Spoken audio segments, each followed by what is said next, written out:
పార్టీలో జరుగుతున్న పరిణామాలను అందరూ గమనిస్తున్నారు. వీళ్ళ కార్యకర్తలు ముఖ్యంగా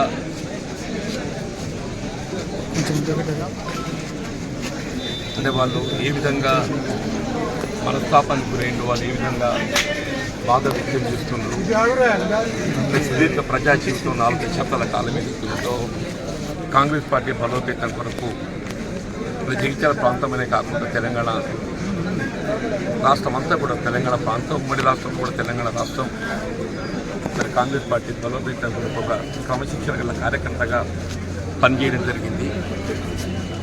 ఆనాడు తెలంగాణ రాష్ట్ర ఏర్పాటు ఉద్యమ సమయంలో కూడా 2006, 2008 2 పర్యాయాలు మరి అప్పుడు కేసీఆర్ గారిపై పోటీ చేయాలనేటువంటి పార్టీ ఆలోచనకు అనుగుణంగా మరి పోటీ చేయటం, తదుపరి కాలంలో 2009లో ఆశించిన ఫలితాన్ని పొందలేకపోవటం, 2014లో తెలంగాణ రాష్ట్రం ఏర్పడ్డ తొలి ప్రభుత్వం ఏదైతుందో మన ఉమ్మడి కరీంనగర్ జిల్లాలో ఏకైక శాసనసభ్యుడిగా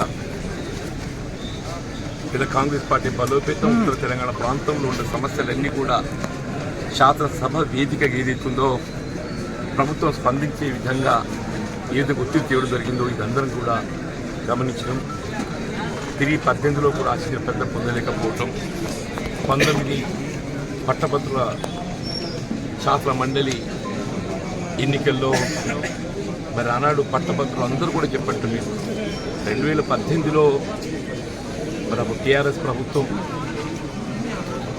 పెద్ద మెజారిటీతో ప్రభుత్వం ఏర్పాటు చేసుకున్నప్పటికీ శాసన మండలిలో మాత్రం ఏదైతుందో ఫస్ట్ కౌంట్లో ఎన్నికయ్యే విధంగా పట్టభద్రులు, యువత, నిరుద్యోగ యువత, ఉద్యోగస్తులు, ఉపాధ్యాయులు అందరూ కూడా అండగా నిలబడి ఒక ప్రశ్నించే గొంతుకగా మనకు అవకాశం కల్పించడం 5 సంవత్సరాలు కాదు 2019 నుండి ఇవాటి వరకు కూడా నిన్నటి వరకు అయితే శాసన మండలిలో కాంగ్రెస్ పార్టీ ఏకైక ప్రజాప్రతినిధి ఏదైతుందో ఇలా రాష్ట్ర ప్రభుత్వంపై ఒత్తిడి తెచ్చే విధంగా ఇలా పట్టభద్రుల గొంతుకగా ఉద్యోగస్తులే కానీ, ఉపాధ్యాయులే కానీ, నిరుద్యోగ యువతే కానీ, ముఖ్యంగా వ్యవసాయం, రైతాంగం, గల్ఫ్ కార్మికులు, బీడీ కార్మికులు వీళ్ళ వివిధ అంశాలపై ఏదైతుందో మరి ప్రభుత్వంపై ఒత్తిడి తెచ్చి నిలిచే విధంగా చేసిన పోరాటం కూడా అందరూ తెలిసిందే చెప్పండి. సరే, తదుపరి మొన్నటి శాసనసభ కానీ నిజామాబాద్ పార్లమెంట్ ఎన్నికల్లో కూడా అంచనా ఫలితం పొందలేకపోవడం కొంత బాధాకరం.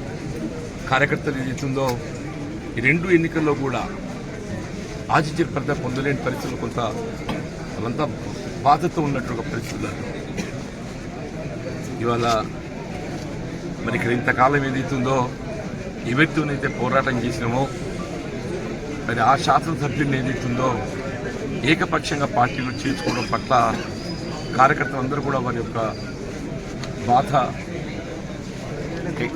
వాస్తవంగా పార్టీ బలోపేతం అనేది ప్రధానమని చెప్పండి. అటువంటి పార్టీ బలోపేతం కొరకు అధ్యక్షులు కృషి చేసి 4 దశాబ్దాల ఈ ప్రాంతం పార్టీ పటిష్టానికి పనిచేస్తుంది, ప్రజలకు అందుబాటులో ఉండి సమస్యల పరిష్కారానికి తోడ్పడుతున్న పరిస్థితుల్లో ఇవాళ సరే శాసనసభ్యుల సంఖ్యాబలం అనే భావనే కావచ్చు, ఆలోచన ఏదైనా కానీ ఏదైతుందో ఏకపక్షంగా నిర్ణయం తీసుకోవడంతో కార్యకర్తలు తట్టుకోలేకపోతున్నారు. వారి యొక్క మరి ఆలోచన, సూచనలు దానికి అనుగుణంగా భవిష్యత్తు కార్యక్రమాన్ని నిర్ణయం తీసుకొని జరుగుతుంది. ఏదైనా కానీ ప్రజా జీవితం, ప్రజలకు అందుబాటులో సేవ చేయడం ప్రధానమని చెప్పంటారు. ఏ బాధ్యత ఏ హోదా అనేది ప్రధానం కాదు.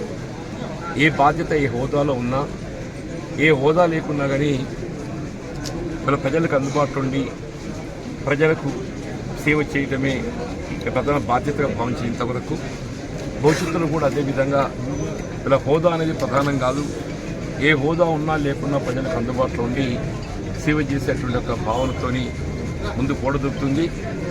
అట్లే కార్యకర్తలు కూడా ఏదైతే కాంగ్రెస్ కార్యకర్తలే కానీ, అభిమానులు కానీ, ప్రజానీకం కూడా ఎవరు కూడా ఏ విధమైనటువంటి ఒక మరి ఆందోళన గురి కావాల్సిన అవసరం లేదు, అదే పడకూడదు. మన జీవిత కాలం ఏదైతుందో ఈ ప్రాంత వీళ్ళ కాంగ్రెస్ పార్టీ కార్యకర్తలే కానీ, అభిమానులే కానీ ఈ ప్రాంతంలో ఉండే సమస్యల కోసం ఏదైతుందో నేను అందుబాటులో ఉండి సేవ చేయాలనే ఒక సంకల్పంతో మరి ముందుకు పోతున్నాం. మరి భవిష్యత్తు కాలం నిర్ణయిస్తుంది. భవిష్యత్తు నిర్ణయం ఏదైతుందో కాలం నిర్ణయిస్తుంది, దానికి అనుగుణంగా ముందుకు. అంటే ఇప్పుడు శ్రీధర్ బాబుతో మీరు మాట్లాడారు కదా, మీరు అంటే ఆయన సమ్మతించారా? తీసుకున్నారు ఇద్దరు సంతృప్తి అనేది కాదు, జరిగిన పరిణామాలపై ఏదైతుందో చర్చించడం జరిగింది.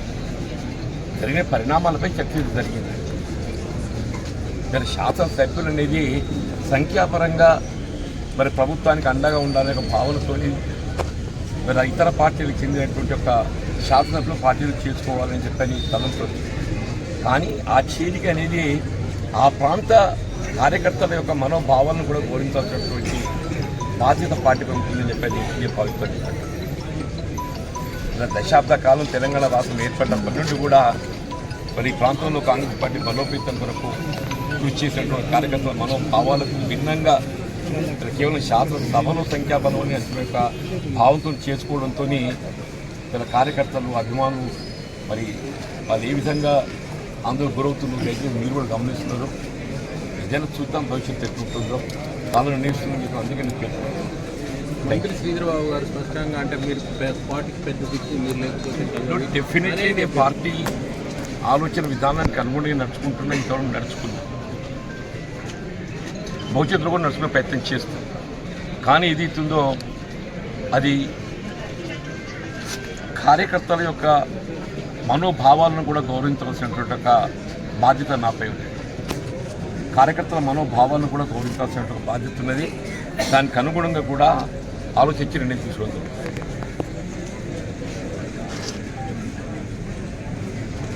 Thank you.